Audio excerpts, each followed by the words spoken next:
Okay, well, good evening, everyone. I'd like to welcome you to the second installment of our three-part series sponsored by Thrive Counseling Center here in Oak Park on some of the concerns facing the various developmental stages across the lifespan. Last month, we heard about transitioning into late adulthood. Next month, our talk focuses on teens, but tonight we're going to hear Elizabeth Earnshaw talk about young adulthood milestones. First, I'd like to thank the Thrive staff behind the scenes for setting up this webinar. And I'd also like to thank our presenter this evening, Elizabeth Earnshaw, for graciously accepting our invitation to talk on this topic. After her presentation, we will save some time for a Q&A. Please post your questions directly into the chat and we'll do our best to address as many as possible. The pandemic has put many of the young adulthood milestones on hold, such as dating, starting a family, and even launching a career. And tonight, Elizabeth is going to share her expertise on coming to terms with some of those losses and finding a pathway forward. Elizabeth Earnshaw is a licensed marriage and family therapist and certified Gottman therapist. She owns a Better Life Therapy in Philadelphia, where she and her colleagues have supported hundreds of individuals through grief and relationship issues. Elizabeth also writes and speaks on relationships. She shares many of her insights on her Instagram account @LizListens and within her membership program, Love Lessons 365. Please join me in welcoming Elizabeth Earnshaw. Thank you so much, Mitch. Hi, everybody. I was looking at all of your names. I can't see your faces, but it's nice to know your names. So tonight I am going to be presenting a presentation titled The Year That Wasn't, Young Adults and the Pandemic. And of course, it was still a year, right? It's not a year that wasn't. Things happened, our lives stalled or progressed. And we've become changed by it, right? But what we're going to talk about tonight is two of the major feelings that have come up because of that and what we can do with those feelings moving forward. So let's get started. So we're going to explore two major feelings that I think a lot of people, not just young adults, but people in general have experienced this year. So grief and guilt, I'm going to talk more about what I mean by that. We're going to look at how to accept those feelings and move through them. And then we're going to explore meaning and creating new rituals in place of some of the things that we've lost. So before we start, I always like to help people get a little bit grounded. Know that you're here right now. This is the only place you have to be. You don't have to do anything else in this moment. And I would like us all just to take a deep breath together. So everyone just take a deep breath in through your nose and slowly exhale.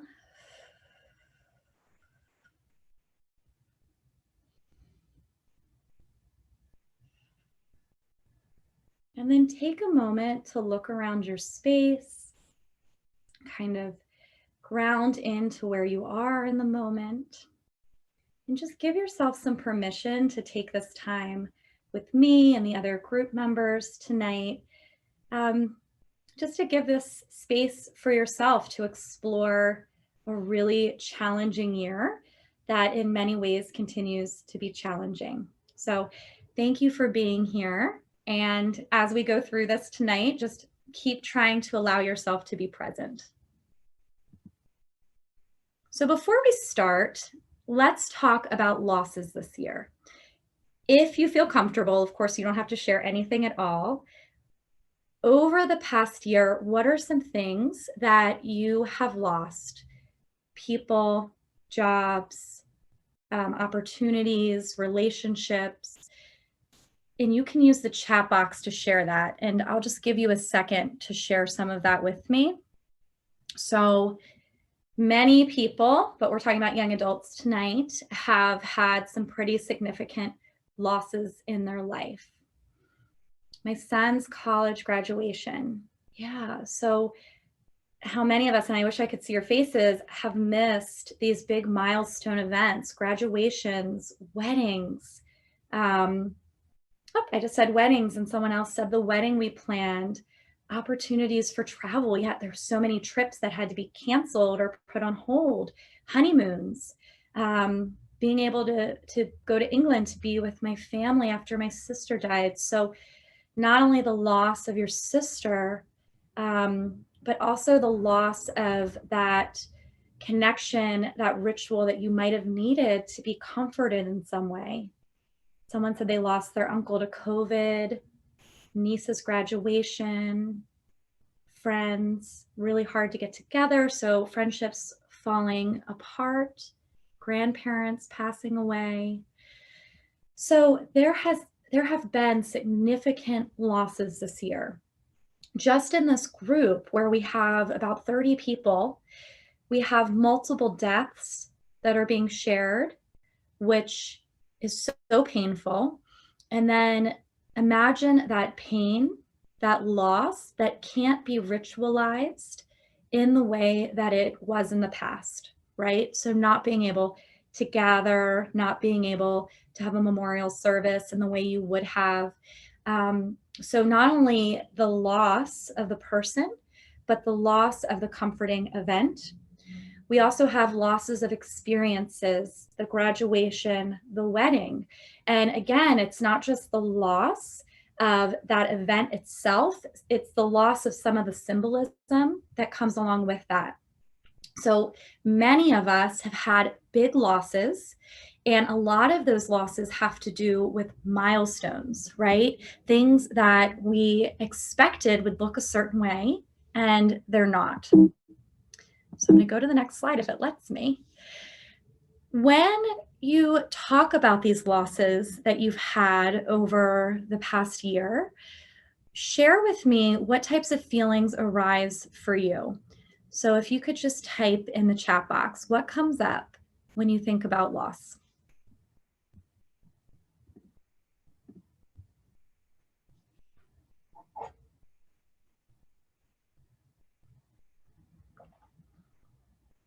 Sadness, right? Loneliness. Intense loneliness, yeah. And I'm sure intense sadness, melancholy, disconnection, disbelief, right? Like, how can any of this be real, right? Regret, fear, guilt. So many feelings come up around these losses. And with any big event, we often have a lot of mixed feelings, right? But this is a really long event where we've had to experience these mixed feelings. And then on top of that, we're experiencing it in a way where we can't access the things that might have comforted us in the past. And we're experiencing it on a global level where the people around us are also experiencing fear, guilt, regret, disbelief, disconnect, sadness, loneliness, at a level that has not been experienced in our lifetimes, right?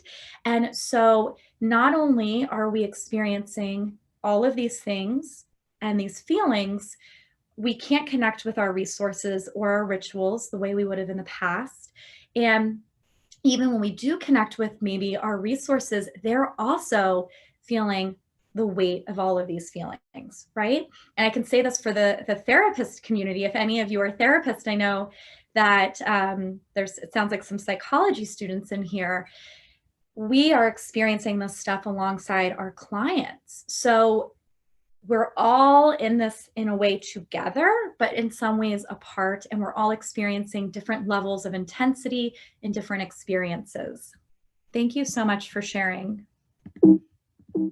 So what is happening with this? And when you are feeling all of these things, share with me a little bit about what types of thoughts come up for you. What do you start thinking about? So maybe a thought like, the feeling of disbelief might have a thought attached to it, like, I cannot believe that this happened. Maybe you're thinking, I don't know when it's going to ever get better, or I'm really proud of myself for getting through it. Yeah, so someone said a thought that comes up for them is, how can I heal? How do people move forward from this? right? I think a lot of people are thinking about that. What's next is another thought that people have. Am I ever going to find ways to make up for what was lost? How do I find meaning in all of this? That's a powerful one. What does all of this mean? This didn't have to be so devastating, is another thought that someone has. This didn't have to happen this way, right? So there's a lot of different thoughts that come up for us. So we're experiencing many losses, many feelings, and then we're having a lot of thoughts. So someone else said, I feel like I'm wasting my years and all of the missed opportunities that I had. Right. So there's this thought of, will I get any of that back? Do I get these opportunities back? Did I miss out on things that I'm just not going to have an opportunity to have again? So there also might be some like anticipatory anxiety about the future because you're worried that you're not going to get the opportunities even when the world opens back up, even when things start to change. And as you're listening to the other participants' feelings and thoughts, I'm sure that you are relating with each other. And one of the reasons I wanted to do this exercise before I start talking is because I think, and I'm going to talk about this in a little bit, one of the most important pieces of coping with all of the loss this year is really having deep self-compassion. So being able to understand that there is common humanity there, not to minimize, but to allow you to feel some comfort. You know, when I read that other people feel like me, it can bring me comfort. Not that I want them to feel that way, but that it's nice to know I'm not alone. And also to be able to have compassion for others. And so this exercise allows us to bring awareness to the experiences that we're having on a more global scale, and also to the experiences of others. We're not alone in this. One of the things that people are experiencing on a really large scale is grief. Lots of losses, so there is lots of grief. And grief is related to the experience of loss of life, drastic changes in a routine, loss of anything that brings you comfort or hope or stability. So when I asked you what were some of the things you lost this year, we've had examples of all of these things in the chat box, right? We had all of these types of losses that we've experienced as a community over the past year. And the feeling of, or the experience of grief is often connected to a feeling. So grief is a feeling. And it also is other things. It is a spiritual experience. It can bring up a lot of thoughts around what is out there. What is this? Does this connect me to a sense of awe or dread? Is there something more? What's next? Is there something bigger than me? Grief connects you is a physical experience, right? So grief can make you feel really heavy. It can make you feel really tired. It can do things to your body. It's a cognitive experience. When people are grieving, it's harder to focus. It's harder to think. It's a social experience. When we're grieving, we are pulled towards social activities in some ways, like a memorial service or a funeral. And in some ways, we want to move away from social activities and we want to burrow back into ourselves. And so there's many different aspects of grief.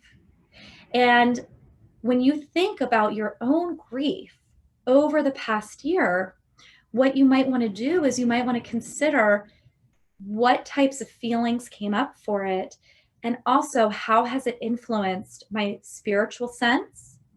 Does it make me believe in something bigger in a stronger way, or does it pull me away from that?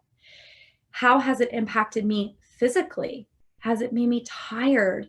Maybe I haven't even connected it to grief, but maybe I notice that I want to sleep all day, or that my heart is always racing, that I feel slow, that I feel lethargic. Maybe you notice there's been cognitive changes. And maybe you recognize that some of that social comfort you needed wasn't there when you needed it to be, or that you've pulled away from it and kind of gone into yourself, even though perhaps the social connection is something you need. So grief is a lot of different things. And in the losses that you've experienced, whether it's losses of experiences like not being able to date, not being able to have a wedding, not being maybe prolonging family planning and saying, I'm not ready to have a baby yet because it's not the right time, or loss of life and not being able to actually memorialize that in the way you usually would. These are all experiences of grief. Many of you might have a lot of experiences that brought up grief, a lot of different losses in different areas of your life. And so something you might want to reflect on is, in which domains do each of those areas of grief affect me? So again, grief this year, we have deaths, we have losses of jobs, income, businesses that people built and that just couldn't survive. Opportunities like traveling or taking a job in another place. People have lost their homes, inability to ritualize, so weddings, graduations, funerals, inability to pursue dreams and goals like dating, going away to school, traveling, loss of social time, and any losses that are not there. So we've all of these things that were caused by COVID, but we also have other losses that would have occurred anyway, right? That we also still have to process and get through. So if we would have experienced one loss this year, because of the pandemic, we might have actually experienced 20 instead. So in a normal year, we might all experience a few losses, a death or a breakup or something like that, but we're not experiencing multiple losses at one time. It's a lot to cope with. So if you have experienced a lot of losses, I hope that you're able to give yourself that gentleness and that compassion that you deserve for how hard that is to go through. What I want you to think about right now is your own grief. And if you want to share, you can. If you want to write this down, you can, whatever works for you. I want you to think about how you know you're grieving, right? What shows up for you when you grieve emotionally, physically, and socially? So feel free to share some of those in the group, or if you prefer, you can think about it, you can write about it, but let's identify your grief and what it's like for you. So when you're grieving, what happens to you? When I'm grieving, I actually strangely cut off from my emotions, right? So I become the person that's like, oh, I can take care of everything. So socially, I start to be really involved with others, and I'm kind of like cut off from my own physical sense. And emotionally, even though I'm sad, obviously, I become a caretaker. So I start to have all of this compassion for other people, but I'm cut off with myself. So someone said crying and distance. Someone said denial and avoidance. Someone said I space out a lot, like I stare into space more than I used to. Yeah, I relate to all of these things, and I'm sure you're relating with each other. It's interesting that a lot of us are saying that there's a sense of like distance from it, avoidance of it, like spacing out. That can happen. And obviously that's a very normal reaction to grief. And when I say normal, the thing about grief is that almost anything can be a normal reaction to grief because everyone responds so differently to it. So one thing that I want to suggest to you is that you really honor your grief by looking at it, because there's nothing wrong with grief. It's an uncomfortable feeling. It's a very uncomfortable, painful feeling. And it's a feeling that arises when you lose something that is important to you or unresolved for you. And it impacts people deeply, emotionally, physically, socially. So by getting to know your grief instead of pushing it away, you can really honor that that loss or the series of losses was very real for you, right? And that this is a feeling that can't necessarily be dismissed or hidden away, but it's a feeling that is there because something mattered. So maybe you relate to some of these things, but these are some common grief reactions from the CDC: shock, disbelief, denial, anxiety, distress, anger, periods of sadness, loss of sleep, loss of appetite. So if you've experienced any of these over the last year, that might be what you were experiencing it from, is your grief. So let's talk about a few ways to manage grief. One is, like I said, to experience it, to name it. Grief is a normal response to loss. And so can you name what you are feeling as grief? Because the losses that this group has shared with me are significant. They are sad. They are anger provoking.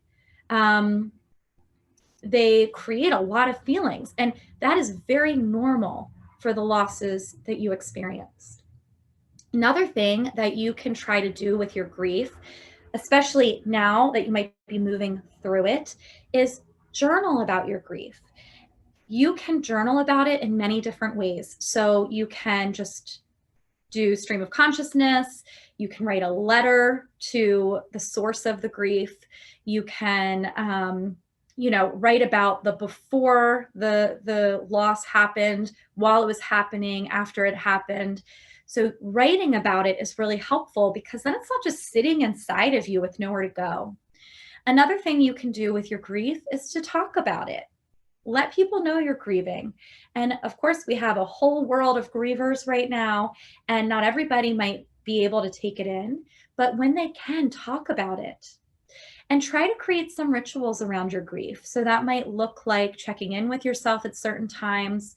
One of the things I recommend to people when they feel like their grief is unmanageable, which means for a lot of people that it just like hits them all day long and they kind of can't move out of it.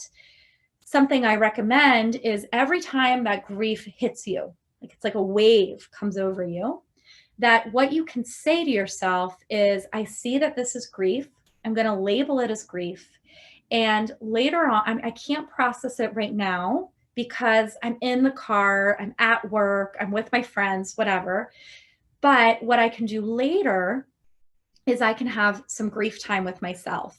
And when I get home tonight at 8 p.m., I'm just going to let all of this out. And you can do that by writing, again, stream of consciousness, listening to music that brings out the grief for you, but really allowing yourself to have that grief time. Because again, grief is a normal reaction to loss, and being able to move through it and not have that get caught inside of you is really incredibly powerful.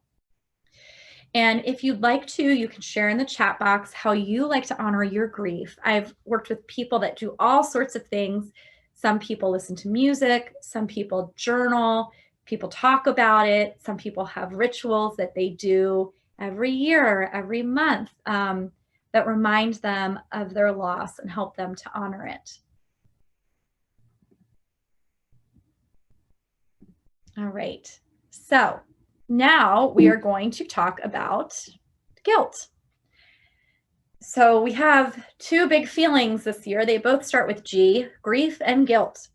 And somebody brought up the feeling of guilt earlier. And so guilt is a feeling of responsibility or regret for a perceived offense.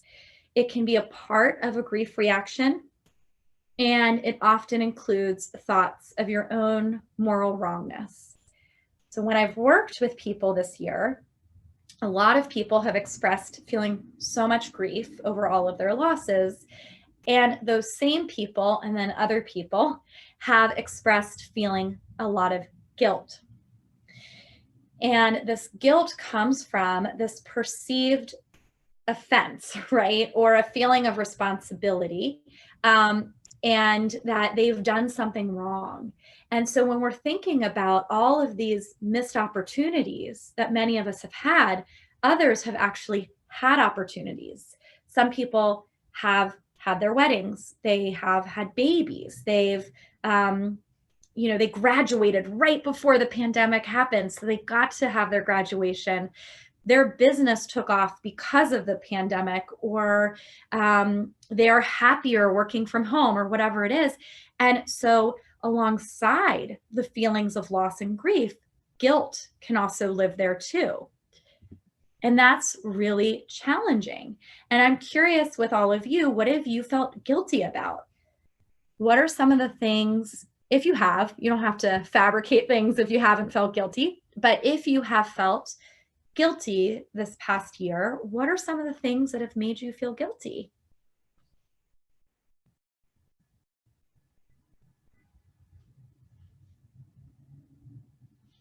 Someone said they got a better job during the pandemic, right? And so there's something really wonderful about that, right? And I'm so glad that you received something that sounds like it was really nice. And it can also bring up a lot of guilt. Just share that with people when you're worried about how they're going to react to that. Someone said using the pandemic as an excuse not to connect. Right. So a lot of people are feeling guilty about that. I felt guilty about losing motivation for school when I've always made it a top priority. Yeah, so guilty that you can't show up in the same way you did before. Guilty of struggle to help my college age kids with no summer jobs and housing issues. Yeah, so not being able to do what you would have wanted to do maybe for your kids.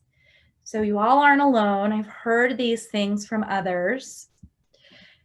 There's a lot of COVID guilt out there about that year that wasn't for so many people. And the guilt can either come from gains, like you actually like being at home. It gives you more time with the people that you want to be around. You don't have to be in traffic anymore. You've become more successful during the pandemic. You notice yourself thinking, my life is actually better now. So I feel guilty because everyone around me is really suffering, or I even feel guilty because half the time I'm suffering and half the time I like it. So I'm not even sure how to make sense of myself.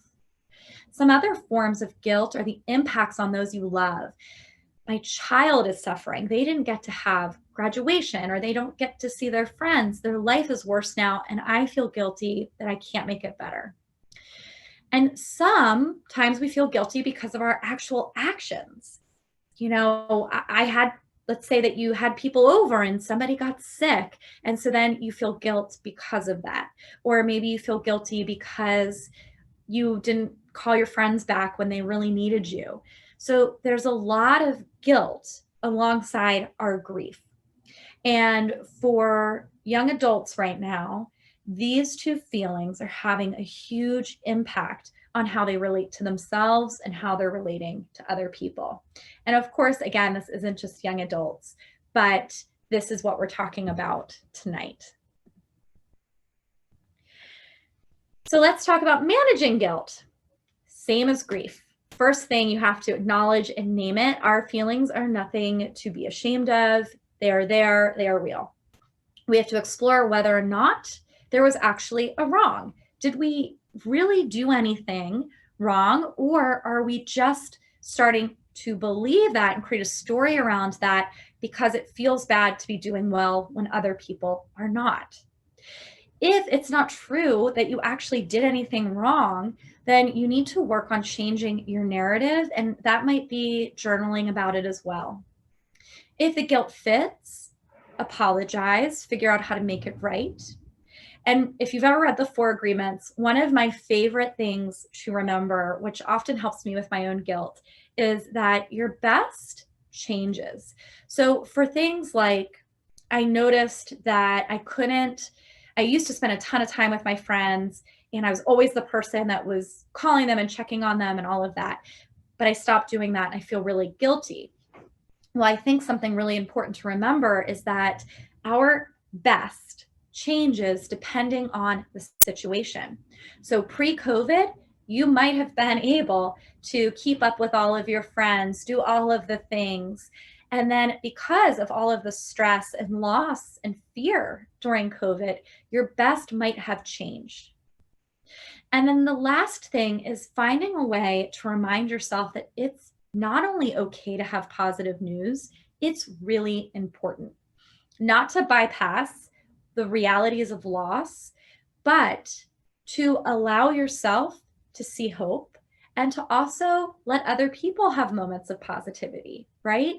The good still exists, and we are inundated with pain and difficulty and challenge and loss, and that's all real and that's all there.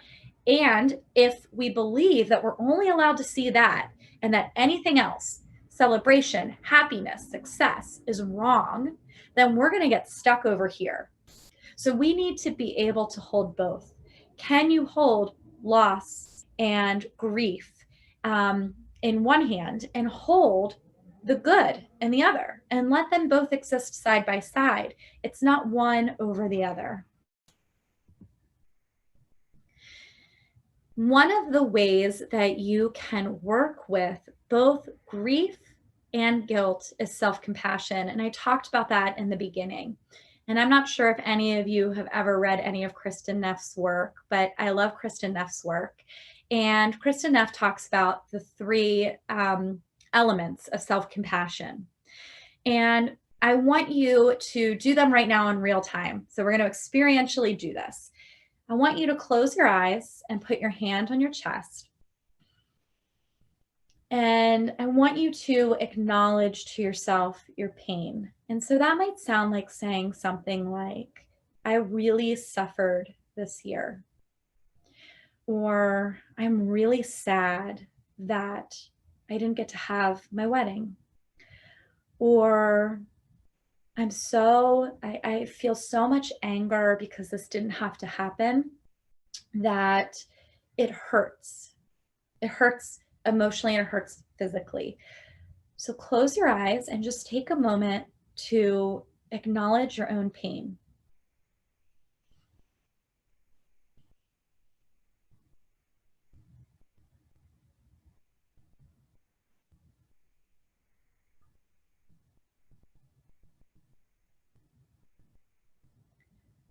And then once you do that, I want you to keep your hand on your heart and keep your eyes closed. Be with yourself and find common humanity in that.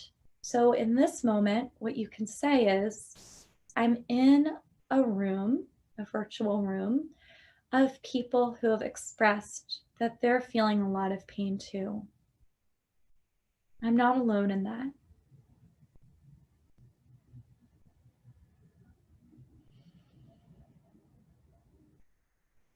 And then the third piece is to say something to yourself that's kind. So maybe in your mind, you say something to yourself like, I'm going to be gentle with myself, or I'm doing a really good job with how hard things have been, or it's okay to be sad, it's okay to be angry or tired. So I'm going to give you a moment just to finish up this conversation that you're having with yourself.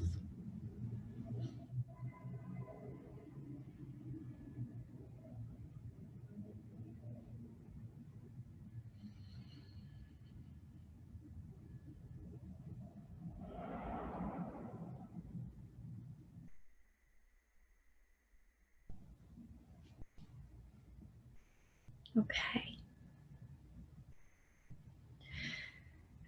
So now that you've offered yourself some self-compassion, let's talk about the path forward. And before we move on from self-compassion, I suggest that you try to do that exercise with yourself every day. Acknowledge your pain, wrap it into the common humanity, and be really, really gentle with yourself. The forward path is filled with meaning, rituals, and goals. So what happens next? And if I had a third arm, I would demonstrate that you can hold your grief, your positive experiences, and forward movement all together, and that sometimes you're going to juggle them. So let's first look at meaning. So humans are driven towards meaning, especially in suffering. So if anyone's a fan of Viktor Frankl, creator of logotherapy, believes that the main driver of humans, particularly in moments of suffering, is to find meaning, and that that's how we survive, because we look towards what meaning is going to come of this. And meaning is created in three ways.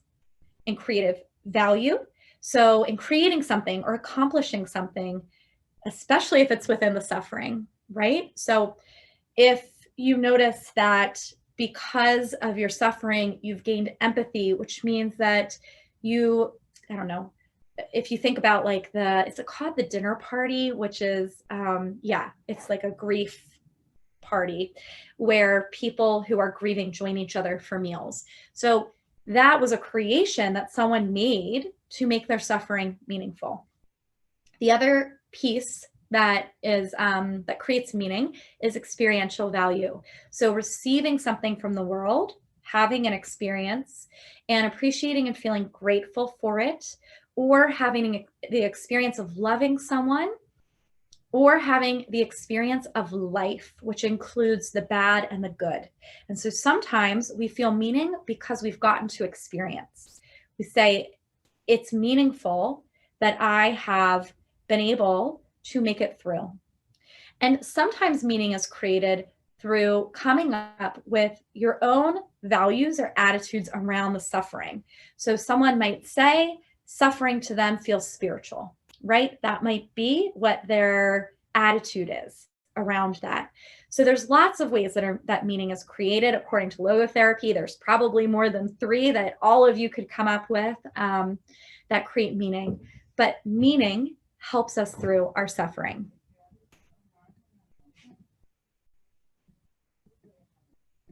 And yes, we're going to open up the Q&A very shortly. I'm almost done. And so the next piece is creating rituals. So your life has changed, and being able to re-ritualize is really important. Before COVID, you had rituals that you didn't even know that you had, right? You had a way that you got up and left the house and went to work or went to school. You had a desk that you sat in. You had a way that you got your lunch or your coffee, that you connected with people. And now, over this past year, you've had to create new ways to ritualize life.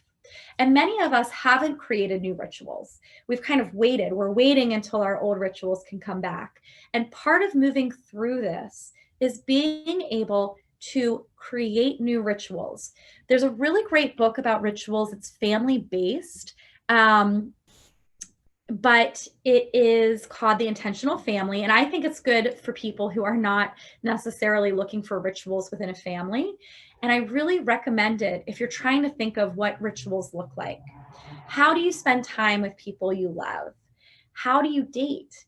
What can a grief ritual look like now? How can you allow these to be fully valuable and valid even within their differences?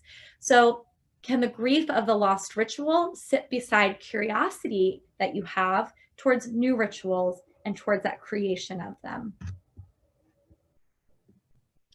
And then last but not least, goals. You want to explore how your goals have changed and what you can do now to work towards them. What's in your power right now? Sometimes we get lost within the path that we thought we were going to take. So we stand on that path, even though the block is there, and we don't see the path that's beside us.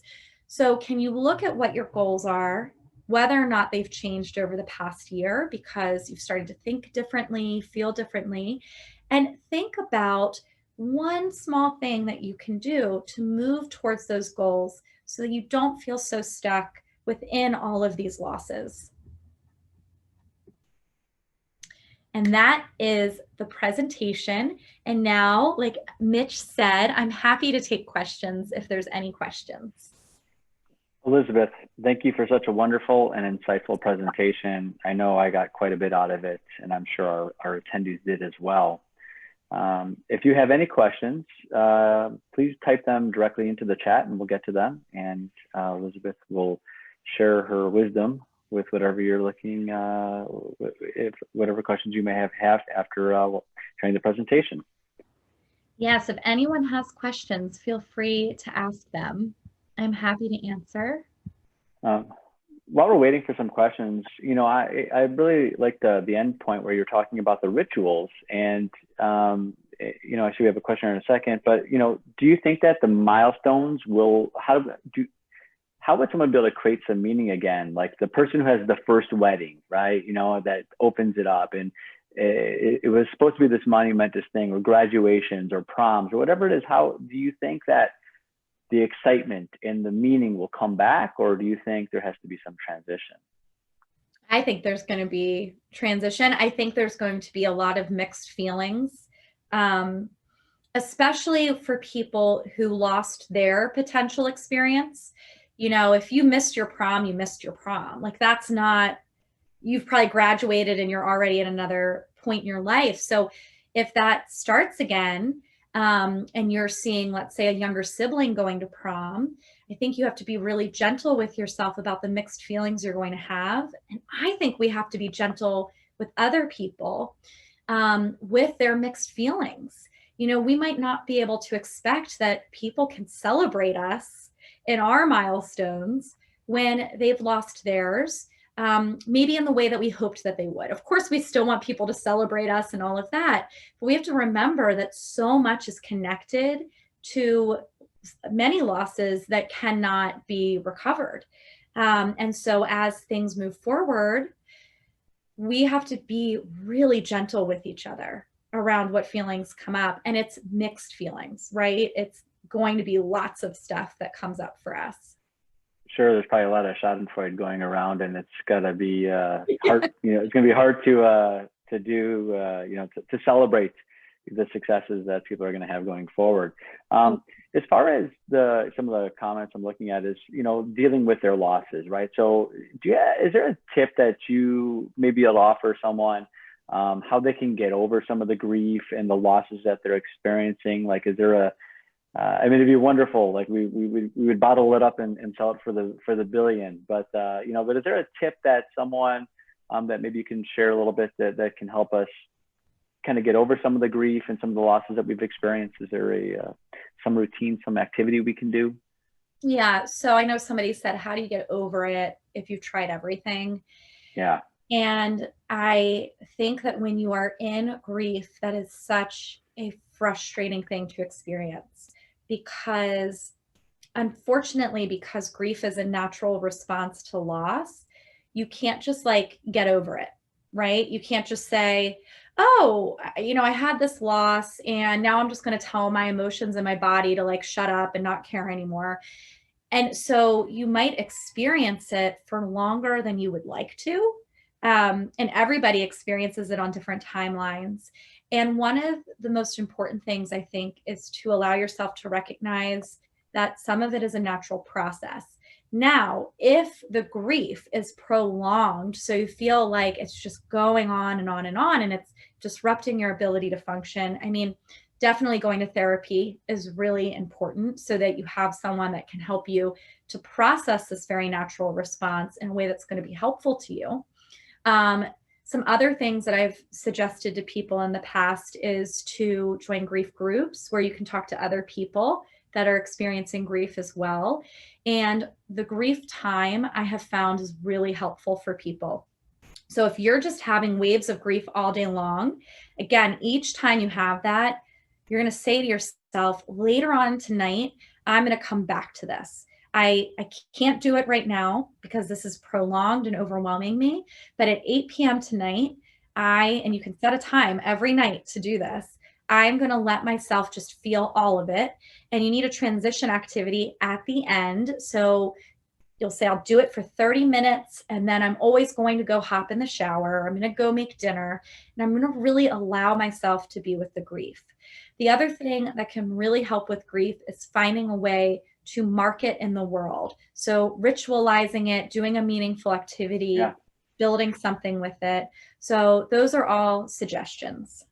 Yeah, those are great. I think that's a really nice way to kind of accept it and put it out there and have some type of ritual around that.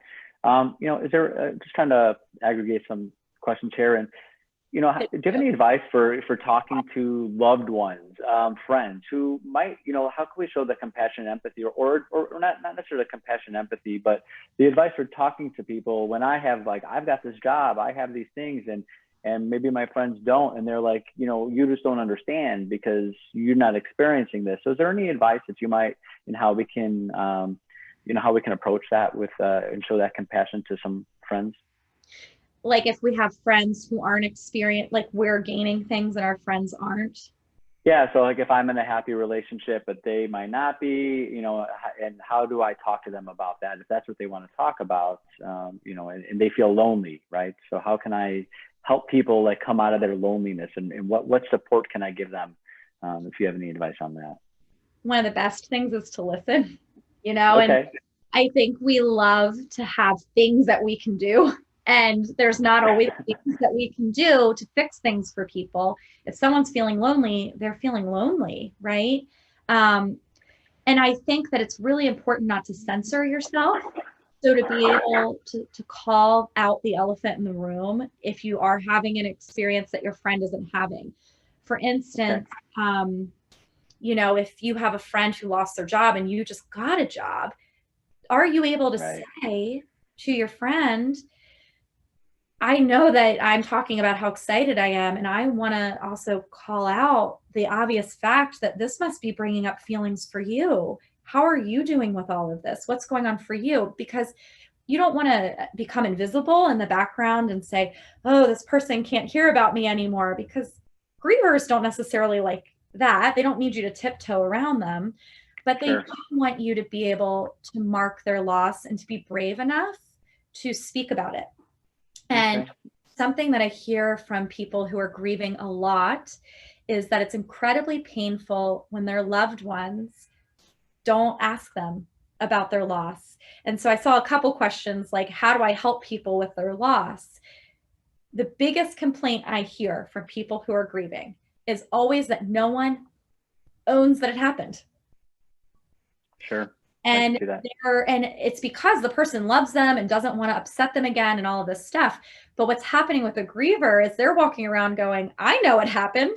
I know what happened all day long. So if you ask me about how I'm doing with it, you're not going to make me more upset. You might bring up my tears, but you're going to show me that you think about it. Okay. We only have a couple more minutes. So I'm going to try to aggregate, one more thing here. There definitely seems to be a theme about how do we reintegrate back, right? Going into that first restaurant or that social situation around strangers once again. And also if we could somehow dovetail in ways to find motivation. Is there a way that we can manufacture some motivation when this might not be the normal situation in which we used to thrive in? So it's two loaded questions. So somebody said, I feel like I've lost my ability to socialize. I feel similarly. I like go to social situations and I'm like, what am I supposed to do? We've kind of forgotten. So one thing is don't put a ton of pressure on yourself. Give yourself small steps. So maybe the first thing you do is not go to a party. Maybe the first thing you do is just walk to the corner store or go grab a coffee and just see how that feels for you. How do we find the motivation to do it? That's challenging. And it often includes a similar thought process, which is I'm not going to set myself up for failure by saying I'm going to start going to the gym every single day where there's tons of people and I don't feel like dealing with them. But what I will do is set really small goals that get me outside. For instance, I'm at my office tonight. I haven't really come here in a year. And part of that is because I didn't feel motivated to leave my house. I didn't feel like dealing with people. But I set small goals for myself where I would say to myself, I'm going to go to the office just to collect the mail. And that's all I have to do there. And that slowly allowed me to get comfortable again. Yeah, sometimes, just today I'm going to get out of sweatpants, right? That's the goal, right? Things that can be easily accomplished and we'll feel good about that. We achieved the motivation. Okay.